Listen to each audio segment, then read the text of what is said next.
Hi friends, मैं एक और शानदार वीडियो के साथ आ गया हूँ वापस। और आज हम बात करने वाले हैं अलग लेवल के इंटरेस्टिंग टॉपिक के बारे में।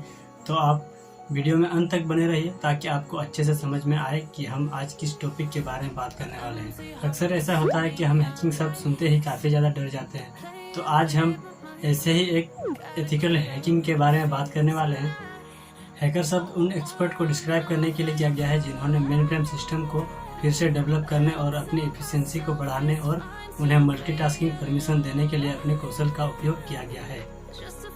आजकल शब्द नियमित रूप से स्किल प्रोग्राम का वर्णन करता है जो कि कमजोरियों का फायदा उठाकर या बग्स का इस्तेमाल करके कंप्यूटर सिस्टम में अनऑथराइज्ड पहुंच प्राप्त करते हैं। दुर्भावपूर्ण अनएथिकल हैकिंग का प्राथमिक उद्देश्य सिर्फ कॉस्टली इंफॉर्मेशन को चोरी करना होता है। हालांकि सारे हैकिंग बुरे नहीं होते हैं, कुछ अच्छे भी होते हैं, जिसमें से आते हैं एथिकल हैकिंग। तो आज हम बात करते हैं एथिकल हैकिंग क्या है और ये काम कैसे करता है।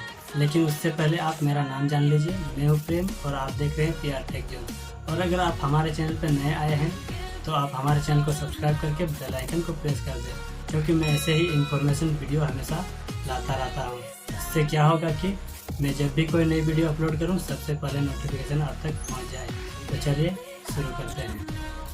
असल में ethical hacking computer system, application या डेटा तक अनऑथराइज्ड पहुंच प्राप्त करते हैं, जो कि एथिकल हैक करने में मैलिशियस हमलावरों की स्ट्रेटेजी और उनकी नकल करने का काम करता है। जो अभ्यास सुरक्षा कमजोरियों की पहचान करने में मदद करता है। जब किसी मैलिशियस अटैकर के पास उनके शोषण करने का अपॉर्चुनिटी प्राप्त हो तब एथिकल हैकिंग को व्हाइट हैट्स के नाम से भी जाना जाता है और एथिकल हैकर्स को सिक्योरिटी एक्सपर्ट कहा जाता है। जो ये असेसमेंट करते हैं वह जो एक्टिव ड्यूटी करते हैं वह संगठन सुरक्षा स्थिति को बेहतर बनाने में मदद करते हैं। संगठन या IT संपत्ति के मालिक से प्रियर अप्रूवल के साथ एथिकल हैकिंग का सिर्फ और सिर्फ एक उद्देश्य होता है कि वो मैलिशियस हैकिंग से उल्टा काम करने का होता है। मुख्य उद्देश्य सिर्फ यही है कि वो वीक पॉइंट और सिस्टम और नेटवर्क की जाँच करना होता है ताकि मैलिशियस अटैकर इसका गलत एक्सप्लॉइट ना कर सके। एथिकल हैकिंग सिस्टम और नेटवर्क की सुरक्षा को मजबूत करने के तरीकों को पता लगाने के लिए,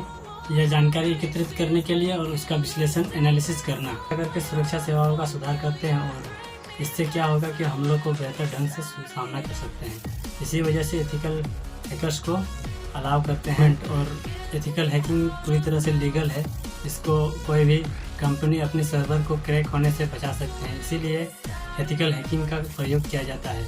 इसका उपयोग इसीलिए किया जाता है कि वो अपनी कंपनी का सुरक्षा सिक्योरिटी को काफ़ी अच्छी मजबूत बना सके। अगर आपको जानना है कि एथिकल हैकिंग कितने प्रकार के होते हैं और इसकी आवश्यकता हमें क्यों है, तो इसके बारे में फुल डेडिकेटेड वीडियो बना दूंगा। अगर आप जाके कमेंट बॉक्स में कमेंट करते हैं तो जाइए आप कमेंट बॉक्स में कमेंट कीजिए, तो मैं इसके बारे में फुल डेडिकेटेड वीडियो बना दूंगा और अपलोड कर दूंगा। फ्रेंड्स, आई होप आज की इन्फॉर्मेशन आपको अच्छा लगा होगा।